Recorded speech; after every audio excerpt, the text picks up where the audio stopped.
सरकारी महकमे में जॉब करते थे। हालांकि उनकी सैलरी बहुत कम थी, मगर फिर भी उनकी एक ही ख्वाहिश थी कि मैं पढ़ लिख लूं। फिर जब मैं स्कूल जाती तो बाबा समझाते कि बेटी, पढ़ने के लिए जा रही हो तो बस अपनी पढ़ाई पर ही ध्यान रखना, इसके सिवा किसी और ख्याल को दिल में जगह भी मत देना। मैंने भी उनकी समझाई हुई बातों को दिमाग में बैठा लिया और पढ़ाई के सिवा किसी और चीज पर ध्यान न दिया। तभी अच्छी पोजीशन से मैट्रिक पास कर ली। शायद ये मेरे बाबा का आशीर्वाद ही था जो मैं फर्स्ट पोजीशन से पास हो गई। अब ये मेरा हक बनता था कि मैं कॉलेज में एडमिशन लूं। बाबा भी यही चाहते थे, मगर डरते थे क्योंकि 3 बेटियों के बाप जो थे और जमाना खराब था। इस शर्त पर कॉलेज में एडमिशन लेने की इजाजत मिली कि मैं सहेलियों के चक्कर में नहीं पड़ूंगी और ना ही उनकी बातों में आऊंगी। यही उनका कहना था कि जमाना खराब है और अपने कदम मजबूती से सीधे रास्ते पर रखना, वरना जो लड़कियां इस बात का ख्याल नहीं रखती वो अपनी जिंदगी बर्बाद कर लेती हैं। मैं बाबा की बातों को गौर से सुनती और दिल में इरादा कर लेती कि सिर्फ पढ़ाई से मतलब रखूंगी और मोहब्बत वगैरह के चक्कर में ना पड़ूंगी। माँ कहती है लड़के भोली भाली लड़कियों को बेवकूफ बनाते हैं और वैसे भी मोहब्बत के खेल झूठे होते हैं। तभी मैं सोचती कि अगर मोहब्बत के खेल झूठे होते हैं तो ये झूठे खेल खेलने वालों को क्या मिलता है। मेरी दोनों छोटी बहन भी स्कूल पढ़ने जाती थी, लेकिन उनका स्कूल हमारे मोहल्ले में ही था और माँ उनको छोड़ने और लेने जाती थी, लेकिन मुझे अकेली कॉलेज जाना पड़ता था। बाबा तो सुबह ऑफिस चले जाते, कॉलेज घर से कुछ दूरी पर था तो मुझे पैदल ही जाना पड़ता था। तभी माँ आहें भरकर कहती, काश मेरा बेटा गुम ना होता, तो आज वो तुझे कॉलेज छोड़ने जाता तो मुझे तेरी फिक्र ना होती। किस्सा यह है कि हमारा एक ही भाई था जो मुझसे 3 साल बड़ा था। एक दिन गली में खेलने के लिए निकला, मगर फिर लौट कर ना आया। भगवान जाने उसको जमीन खा गई या आसमान निगल गया। बहुत ढूंढा मगर उसका कोई सुराग न मिल सका। इस गम ने मेरे माँ बाप दोनों को तोड़ दिया। किस्मत पर बस नहीं था, क्या कर सकते थे। बेटे के गुम होने का गम दिल में दबा लिया और सब्र करके बैठ गई। मेरे कॉलेज में भूरी आंखों वाला एक लड़का था जो क्लर्क भर्ती होकर आया था। शक्ल सूरत से अच्छा था और बातचीत भी अच्छे तरीके से करता था। जल्द ही उसने कॉलेज वालों के दिलों में घर कर लिया। मुझे कॉलेज से वजीफा भी मिलता था जो स्कॉलरशिप कहलाता था। मैं हर महीने इसी वजीफे को लेने के लिए उस भूरी शरबती आंखों वाले क्लर्क के पास जाती थी। जब मैं उसे आवाज देती तो वो मुझे देखकर खो सा जाता और मैं उसके इस खोए खोए अंदाज में खो जाती थी। मुझे लगता हम दोनों के बीच कोई ऐसा रिश्ता है कि उसे मुझ और मुझे उसमें अपनापन होने का एहसास होता है। ये अजीब सा था कि जिसको ना तो मैं समझ सकी और ना कोई नाम ही दे सकती थी। अब जब भी मैं उस क्लर्क की आंखों में देखती तो बाबा की बातें मुझे याद आने लगती और मैं चौंक जाती। माँ की बात याद आई, बेटी, मोहब्बत के खेल झूठे होते हैं, इसलिए तुम किसी की बातों में मत आना। अगर कोई तेरे दिल को अच्छा लगे तो पहले मुझे बता देना। इन बातों को याद रखने की वजह से ये भी ना जानना चाहती थी कि मोहब्बत के खेल की शुरुआत कब और कहां से होती है और खत्म कहां पर होती है। एक दिन ये बात मैंने अपनी एक सहेली से पूछी तो वो बोली, पागल, मोहब्बत की शुरुआत ही उस वक्त होती है जब वो दिल में घर करके बैठ जाए, फिर उसको दिल से निकालना मुश्किल हो जाता है। कुछ ऐसा ही हाल मेरा भी इस शरबती आंखों वाले लड़के को देखने से होने लगा। दिल में कसक और एक खालीपन सा मुझे तकलीफ देता। लगता कि इस इंसान से मेरा कोई रिश्ता है जरूर, वरना क्यों ये गैर आदमी मुझे अपना सा लगता है। एक दिन उसने कहा, आपको देखकर मुझे कोई अपना याद आने लगता है। कौन? ये मैं नहीं जानता। आप सामने आती हो तो मुझे यूं महसूस होता है जैसे कोई भूला हुआ ख्वाब याद आ रहा हो। भगवान जाने ऐसा क्यों होता है। मैं हर वक्त आपके बारे में सोचता रहता हूँ। क्या आप मुझे अपने घर ले चलोगी और अपने मम्मी पापा से मिलवाओगी? आपको तो मैं घर नहीं ले जा सकती क्योंकि इस बात पर बाबा मुझे कॉलेज ही नहीं आने देंगे। हाँ, अपनी माँ को हमारे घर भेज दीजिए तो शायद आपका मसला हल हो जाए। वो आपके घर नहीं आ सकती क्योंकि बीमार रहती है। जिस दिन उसने ये बात कही उसके बाद मैं खोई खोई सी रहने लगी।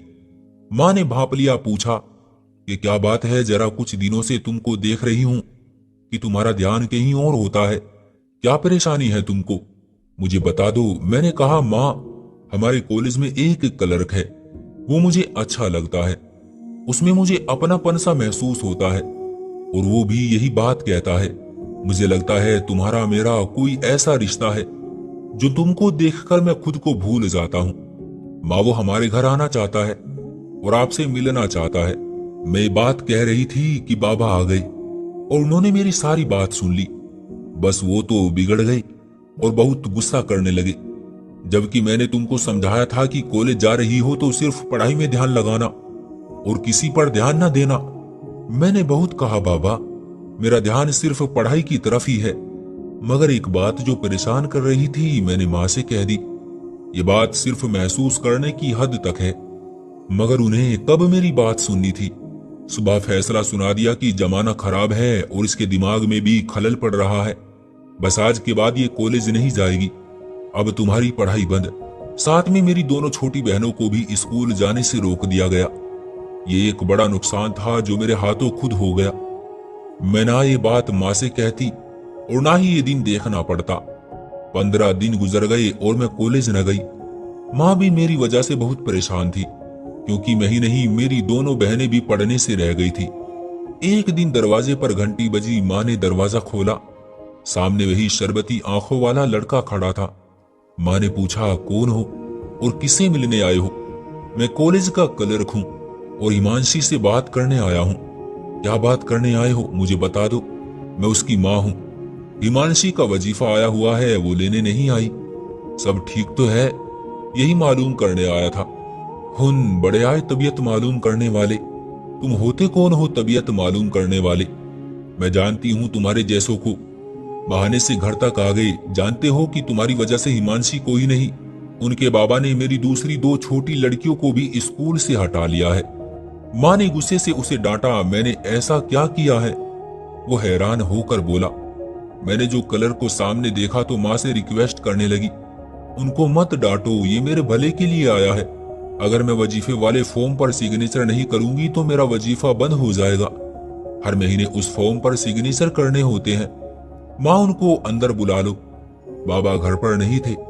जाने क्या सोचकर माँ ने उसको अंदर बुला लिया। माँ उसके चेहरे को गौर से देखने लगी, जैसे कि चेहरा पढ़कर उसके दिल का हाल जानना चाहती हो। किसी भूली हुई सूरत को याद कर रही हो। कहाँ रहते हो तुम? तुम्हारे माँ बाप कौन है? मुझे अपने माँ बाप का नहीं पता। एक अच्छी औरत ने मुझे पाला है, उसी को माँ जानता हूँ। ये क्या किस्सा है? मैंने सवाल किया। किस्सा तो मुझे मालूम नहीं। हाँ, अगर आप मेरी माँ से मिलेंगे तो मुझे खुशी होगी। ठीक है, मैं तुम्हारी माँ से मिलूंगी। अपना पता लिख कर दे जाओ। इसने अपना पता लिखकर माँ को दिया। मुझसे फॉर्म पर सिग्नेचर करवा कर चला गया।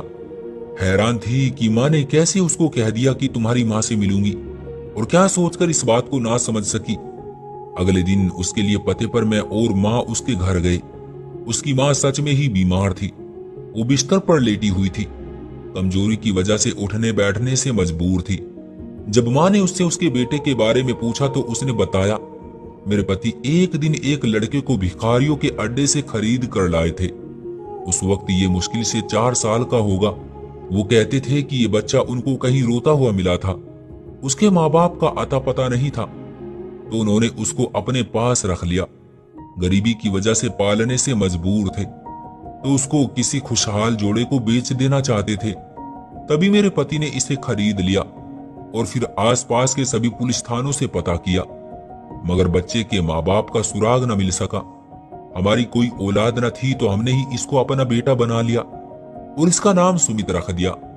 सुमित की माँ ने बताया कि मेरे पति की मृत्यु हो चुकी है। वो सुमित से बहुत मोहब्बत और प्यार करते थे।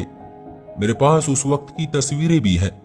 जब यह हमारे घर आया था, हमने ये तस्वीरें अखबारों में भी दे दी थी, मगर किसी ने इसके बारे में पता नहीं किया। उसके वो कपड़े भी हमने उससे ले लिए थे जो वो उस वक्त पहने हुए था जब ये उससे मिला था। वो कपड़े भी मैंने संभाल कर रखे हुए हैं। ये सुनकर माँ का दिल जोर जोर से धड़कने लगा। मैं भी परेशान हो गई। दिल से प्रार्थना निकली, ऊपर वाला करे माँ उन कपड़ों को पहचान ले। भगवान करे ये मेरा खोया हुआ भाई अर्जुन ही हो और मेरी माँ के दिल को सुकून मिल जाए। मगर दिल कहता था कि जरूरी नहीं मेरी माँ का खोया हुआ अर्जुन ही हो। दुनिया में हजारों बच्चे खो जाते हैं, वो फिर कब अपने माँ बाप को मिल पाते हैं। ये तो बस एक अनहोनी सी बात है। जब उस औरत ने वो कपड़े और सुमित के बचपन की तस्वीर माँ को दिखाई तो वो कपड़ों को आंखों से लगाकर रोने लगी। माँ ने तस्वीर को गौर से देखा तो बोली, हाँ यही तो है मेरा अर्जुन जो बचपन में खो गया था।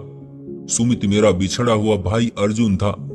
सोचने लगी ऊपर वाले का शुक्र है मैंने अपने बाबा की बातों को ना बुलाया था, वरना शायद मुझ पर बिजली गिर पड़ती। मैंने सही रास्ते पर मजबूती से कदम जमाए रखे थे, तभी तो ऊपर वाले ने इतना बड़ा इनाम हमको दिया कि हमारे बिछड़े हुए भाई को हमसे मिला दिया। ये खुशी जो हमारी किस्मत का इनाम था हमको मिल गई। माँ भाई को गले लगाकर बहुत देर तक रोती रही, फिर बोली, बेटा हमारे साथ चलो। जब हम घर पहुंचे तो बाबा घर पर थे। लड़के को साथ देखा तो गुस्से से आग बबूला हो गए। जब हमने उनको सुमित भाई की बचपन की तस्वीर और कपड़े दिखाए तो बाबा ने अर्जुन को गले से लगाया और ऊपर वाले का धन्यवाद करने लगे। ऊपर वाले ने हम तीनों बहनों को ये इनाम दिया कि फिर से हम तीनों बहनें पढ़ने के लिए जाने लगे। अब जब मैं कॉलेज जाती तो बेफिक्र होकर चलती थी, क्योंकि मेरा भाई मेरे साथ होता था, जो मुझे कॉलेज साथ लेकर जाता और फिर साथ लेकर आता। उसकी मुंह बोली माँ अकेली रह गई थी और वो बीमार भी थी, तो माँ बाबा उसको अपने घर ले आए और फिर उस बेचारी की मृत्यु भी हमारे घर ही हुई, जिसका अंतिम संस्कार अर्जुन ने अपने हाथों से किया था। ऊपर वाले का धन्यवाद है कि मैंने अपने बाबा की बात को ना ठुकराया, वरना जैसे आजकल लड़कियां पसंद की शादी घर से भागकर कर लेती हैं, अगर ऐसा कदम उठा लेती तो अपने सगे भाई से ही शादी कर बैठती। हाय राम, ये सोचकर भी जान निकलने लगती है। आखिर ऊपर वाले ने ऐसा होने नहीं दिया था, क्योंकि हमारे माँ बाप ने हमारी परवरिश ही ऐसी की थी। अब हम हंसी खुशी जिंदगी गुजार रहे हैं। बाबा को भी भाई की सूरत में सहारा मिल गया और हमारे घर के हालात बहुत अच्छे हो गए। अब हमने अपने भाई की शादी कर दी है और अपनी भाभी के साथ बहनों की तरह रहते हैं। वो भी हमसे बहुत प्यार करती है, बस अब उनको हमारी शादी की पड़ी है और माँ बाप की तरह वो भी यही चाहती है कि जल्दी अपने घर की हो जाऊं। उस ईश्वर से प्रार्थना है कि कभी किसी का कोई अपना कभी ना बिछड़े। और आखिर में मैं सबको यही कहूंगी कि भगवान के लिए अपने माँ बाप की इज्जत का ख्याल करें, दुनिया की सभी मुश्किलों से बचे रहोगे। क्यों दोस्तों, आपका क्या कहना है इस कहानी के बारे में? कमेंट करके हमें जरूर बताएं। वीडियो को लाइक करके चैनल को सब्सक्राइब कर लीजिए और साथ में घंटी को दबाकर ऑल पर सेट कर लीजिए, ताकि आने वाली वीडियो आपको तुरंत मिले। मुझे दीजिए अगली वीडियो तक इजाजत, तब तक के लिए